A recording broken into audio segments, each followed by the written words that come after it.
Satyabama Institute of Science and Technology, Chennai and Sri Perumbudur.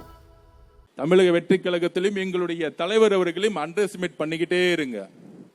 ஒரு 4 இளைஞர்கள் இருக்காங்க, அவ்வளவுதான். கட்சி கட்டமைப்பு இல்ல. கட்சி கட்டமைப்போட இருக்காங்களா? பூத் இருக்காங்களா? எலெக்ஷன் டே அன்னைக்கு 75,000 பூத்துல 75,000 பூத்துலயும் அதுலயும் பாதி பூத்துல 60% பெண்களோட பிஎல்ஐயோட 12 மணி வரைக்கும் அந்த மிஷின் லாரியில ஏற வரைக்கும் வெயிட் பண்ணி கவுண்டிங் ஏஜென்ட் வரைக்கும் இருந்தது தமிழக வெற்றி கழகம். முடிஞ்சா திரு மு.க. ஸ்டாலின் அவர்களே, உங்களை சுத்தி இருக்கிற 10 பேரை வெளியே அமிச்சிட்டு ஃபீல்டு இன்னும் போய் கத்துக்கோங்க. அதுதான் நான் சொல்ல முடியும். இன்னொரு டேட்டாவையும் சொல்றேன். கிட்டத்தட்ட 6 மாவட்டத்தில் திமுக 6 மாவட்டத்தில் ஒவ்வொரு பூத்திலையும் 25 பேர் இருக்குன்னு சொன்னாங்கல்ல. ஸ்டாலின் வருகிறார், ஒவ்வொரு வீட்டுக்குள்ளே நுழைகிறார், பிஎல்ஏ மீட்டிங் போட்டாங்கன்னு.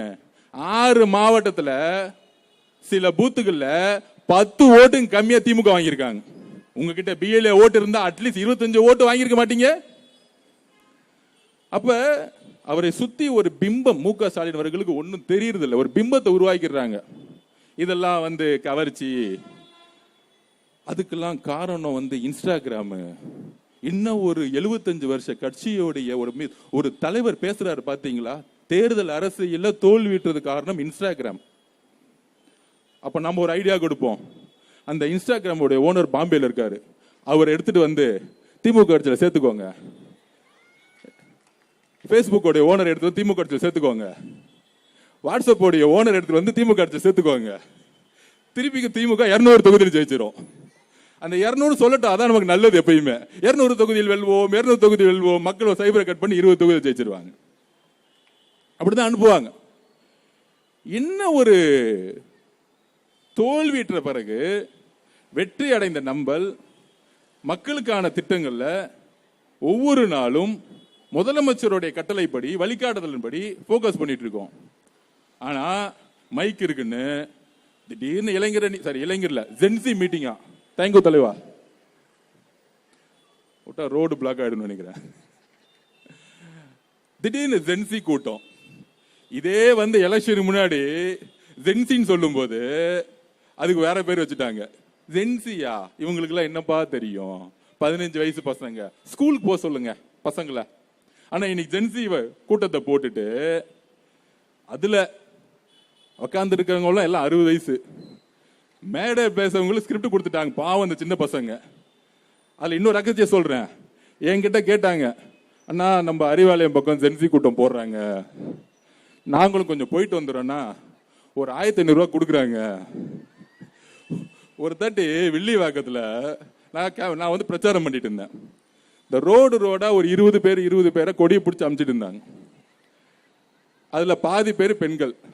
என் வண்டியை பார்த்துட்டு திடீர்னு கொடியை போட்டுட்டு லாஸ்ட் எலெக்ஷனுக்கு ஒரு நாள் மண்டி, அண்ணா ஒரு நாளைக்கு 2000 ரூபாய் கொடுக்குறாங்கண்ணா, நான் அப்படி போயிட்டு வந்துடுறேன், ஓட்டு உனக்கு தான். நான் அன்னைக்கே நினைச்சேன், வில்லிவாக்கத்துல திமுக கொடி வச்சுட்டு இருக்கக்கூடிய நம்ம பெண்களே காசு கொடுக்குறாங்கன்னு 2000 ரூபாய் கொடுக்குறாங்க, போயிட்டு வந்துடுறேன். நான் ஜென்சி கூட்டத்துல பாதி பேர் நம்ம கூட்டம். அண்ணா ஒரு 1500 ரூபாய் கொடுக்குறாங்க, நான் போயிட்டு வரேன். நான் சொன்னேன், போயிட்டு வாங்க தம்பி, உள்ள என்னதான் பேசுகிறாங்கன்னு கேட்டுட்டு வாங்க அப்படின்னு சொன்னோடனே அந்த பிரச்சாரத்தை நடத்துற என்ஆர் இளங்கோ அவரு நம்ம முதலமைச்சர் பேரை சொன்ன எல்லாம் கைத்தட்ட ஆரம்பிச்சுட்டாங்க. இதுதான் திமுக இருக்கக்கூடிய ஜென்சி கூட்டம்.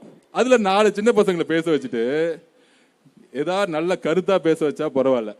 அந்த பசங்க பாவம் காசு கொடுத்துட்டு ஸ்கிரிப்ட் கொடுத்துட்டு நாங்கள் எப்பொழுதும் யூபிசாவே இருப்போம், நாங்கள் எப்பொழுதும் இந்த குடும்பத்தோட அடிமையாவே இருப்போம். இதை தூக்கி தானே எங்க தலைவர் வந்தாரு, நாங்க வந்தோம். சோ இந்த மாதிரி இன்ஸ்டானால திமுக தோச்சுச்சு, இன்ஸ்டானால தோத்துட்டோம். திடீர்னு திமுக காரங்களாம் இன்ஸ்டாக்குள்ள போய் கண்ட பாட்டை பாடிக்கிட்டு இந்த மாதிரி திமுக ஒரு 4வது ஜெனரேஷன்ல இப்படி ஒரு அழிவை நோக்கி போகுமாங்கிறது எனக்கே வருத்தமா இருக்கு. பார்க்கவே பரிதாபமா இருக்கு. இவங்களை ஏத்து எப்படி பேசுறதுங்கிறதே இப்ப புரியல. அதுல அவங்க சொல்றாங்க, அதுல ஒருத்தர் யாரு திமுக பொருளாளர் கூட பையன், அது ஒரு பண்ணையாரு, மன்னார்குடியில தோத்தவர், திமுகவை எந்த கொம்பனாலையும் அழிக்க முடியாது சொல்லி சிரிச்சுக்கிறாரு. தம்பி மன்னார்குடியில தோத்து நிக்கிறேன்னு ஒரு வருத்தம் இருக்கா? மன்னார்குடியில தோத்துட்டேன்னு ஒரு வருத்தம் இருக்கா? எந்த கொம்பனாலும் அழிக்க முடியாதுன்னா நீங்களே தோத்துட்டு வந்து நின்றுட்டு இருக்க. மன்னார்குடியில அவுட்டு, பொதுச் செயலாளர் அவுட்டு, தலைவர் அவுட்டு. இதுக்கு மேல என்ன கொம்பனாலும் அழிக்க முடியாது? அதாவது அவங்க சொல்லிக்கிறாங்க, நீங்களே அழிக்க வேணாம், நாங்களே அழிச்சுக்கிறோம், நாங்களே பேசிக்கிறோம். அண்ணன் ஏராஜா வந்து பேட்டி கொடுத்தா போதும், செந்தில் பாலாஜி அண்ணன் வந்து பேட்டி கொடுத்தா போதும், மக்களே கடுப்பாயிடுவாங்க. கரூர்ல நம்மளுடைய சகோதர சகோதரிகள் இறந்த பிறகு செந்தில் பாலாஜியும் அப்புறம் நம்ம நடிப்பு திலகர் திரு மகேஷ் அவர்களுமே உண்மையை சொல்லிட்டாங்க நடிச்சு. அன்னைக்கு எப்படி நடிக்க ஆரம்பிச்சாங்களோ இன்னைக்கு வந்து பேட்டி கொடுத்துக்கிட்டு இருக்கு. அப்ப எதிர்கட்சியாக நான் திருப்பியும் சொல்றோம், வெற்றி பெற்ற மமதையில் தமிழக வெற்றி கழகத்தில் நாங்க யாரும் பேசல. திமுக சிறந்த எதிர்கட்சியாக செயல்பட வேண்டும். அவர்களுக்கான மரியாதையும் அவர்கள் மேல நம்பிக்கையும் எங்களுக்கு இருக்கு. ஆனால் எதிர்கட்சி மரியாதை செயல்படுறாங்க, நம்மளை பார்த்து கிண்டல் பண்றதும் கேலி பண்றதும் தலைவரை ஒருமையில பேசுறது இன்னும் தொடர்ந்துகிட்டு இருக்கு. இன்னும் படிப்பனையே வரல. ஏன் தோத்தாங்கிறது நமக்கு நல்லா தெரியும். நானும் இந்த ஒரு 60 நாளா பார்த்துட்டு இருக்கேன், 30 நாளா பார்த்துட்டு இருக்கேன். யாராச்சும் ஒருத்தர் வந்து அது உண்மையை சொல்லுவாங்களான்னு பார்த்துட்டு இருக்கேன். திமுக தலைவர் அவர்களும் சொல்லல, தான் மகன் இளவரசர் உதயநிதி அவர்களும் சொல்லல, அந்த கட்சியில யாருமே சொல்லல திமுக ஏன் தோத்துச்சுன்னு உண்மையா இது வரைக்கும் சொல்லல. நான் 2002 இருந்து இன்னி வரைக்கும் முரசொலியை படிச்சுக்கிட்டே இருக்கிறேன். கலைஞர் எழுதிக்கிட்டே இருப்பார் உடன்பரப்புல இருந்து, இன்னைக்கு வரைக்கும் படிக்கிறேன். திமுக பத்தி ஒவ்வொரு நொடியும் தெரியும், ஒவ்வொரு காலத்துல என்ன மாதிரி செயல்பட்டுக்கும் தெரியும். திரு கலைஞர் அவர்கள் எதிர்கட்சியா இருக்கும்போது எப்படி செயல்பட்டார்னு பார்த்தாலே கொஞ்சம் அறிவு வந்துடும். ஆனா சுத்தமா வரவே இல்லை. நேரா போய் மைசூர்ல உட்காந்துக்கிட்டு பிஜேபியோட எப்படி கூட்டணி போடலான்னு பேசிக்கிட்டு இருக்காங்க, பையனும் மாப்பிள்ளையும். அப்ப இந்த கட்சியை ஆட்சியை ஒழிச்சது யாரு? அவங்க தான் ஒழிச்சது, அந்த குடும்பம் தான். தலைவர் சொன்னார் பாருங்க, திமுகவோட தோல்விக்கு உங்களுடைய குடும்பம் தான் காரணம், வேற யாரு காரணம்? அது செய்த தவறுகள் என்ன? அதை அனலைஸ் பண்ண வரல. அப்படி அனலைஸ் பண்ணாம வராது, நமக்கு ரொம்ப நல்லதுங்கிறத பதிவு பண்றேன். ஒருத்தர் ஏன் தோத்தாருன்னு தெரிஞ்சுக்கிட்டாதான் அடுத்த வெற்றி பெறத்துக்கு முயற்சி நடக்கும். இப்ப நம்ம 108 தொகுதியில ஜெயிச்சிட்டோம், 75 தொகுதி 2வது இடத்துல வந்திருக்கிறோம்.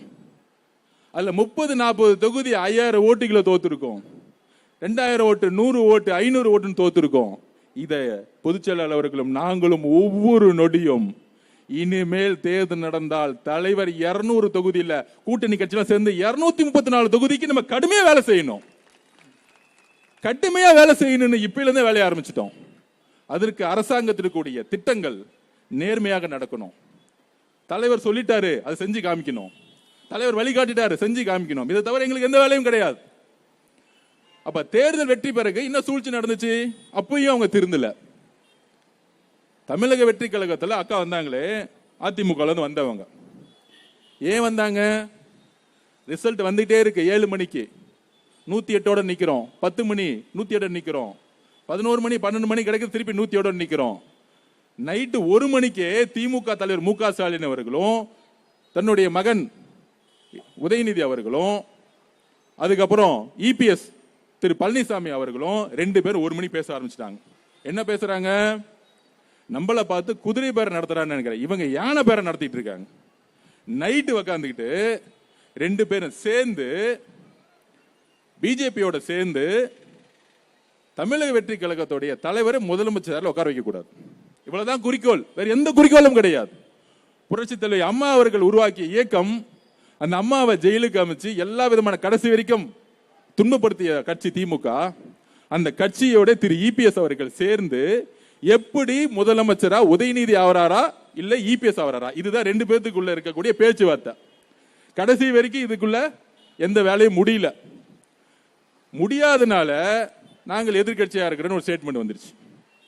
இது சொன்னது நம்ம இல்ல, மார்க்சிஸ்ட் கம்யூனிஸ்ட் தலைவர் திரு பேபி அவர்கள், ஐயுஎம்எல் கட்சி திரு காதர் மொய்தீன் அவர்கள் கூட்டணி கட்சிகள்லாம் கூப்பிட்டு இந்த ப்ரொபோசலை கொடுத்திருக்காங்க. அவங்க எல்லாம் வெளியே வந்து உண்மையை சொல்லிட்டாங்க. ஏன்? அவங்க மத சார்பற்ற கொள்கையில் உறுதியா இருக்கிறாங்க. மக்களுடைய தீர்ப்பை உறுதியாக நம்பக்கூடிய இடத்துல தலைவர்கள் இருந்தாங்க. அப்ப காங்கிரஸ் வந்து நமக்கு சப்போர்ட் பண்ண உடனே கம்யூனிஸ்ட் கட்சி தோழர்களும் விசிக தோழர்களும் அண்ணன் திருமாவளவர்களும் ஐயுஎம்எல் தலைவர்களும் ஆதரவு கொடுத்து தலைவர்கள் முதலமைச்சரா உட்கார்றதுக்கு மக்களுடைய தீர்ப்பை வணங்கி நமக்கு உதவி செய்யல, நம்மளோட சேர்ந்தாங்க. அதற்கு தான் தலைவர் மாநாடப்ப ஒன்னு சொன்னார், ஆட்சியிலும் பங்கு அதிகாரத்திலும் பங்கு. அதுக்கு முன்னாடி நான் சொன்னதுக்காக தான் கட்சி விட்டு தூக்கிட்டாங்க. அதுக்கப்புறம் தலைவர் சொன்ன பிறகு ஃபர்ஸ்ட் நான் ட்வீட் போட்டேன், எஸ் இவர் சொல்றதா உண்மை அப்படின்னு. அவர் சொன்ன அந்த நொடி அன்றையிலிருந்து தேர்தல் முடிவு வரைக்கும் எல்லா கட்சியும் நம்மளுடைய தலைவரை பார்த்து கிண்டல் பண்ணி கேலி பண்ணல. ஆட்சியிலும் பங்கு அதிகாரம் பங்கு யாருமே வரலையே தலைவரை நோக்கி. இன்றைக்கு அது சாத்தியப்படுத்தினாரா இல்லையா? எங்களுடைய தலைவர் சி ஜோசப் அவர்கள் சாத்தியப்படுத்தினாரா இல்லையா? இன்னும் அண்டர் எஸ்டிமேட். அவரு சொன்னா அது நடக்கும், இல்லைன்னா சொல்லவே மாட்டார். Satyabama Institute of Science and Technology, Chennai and Sri Perumbudur.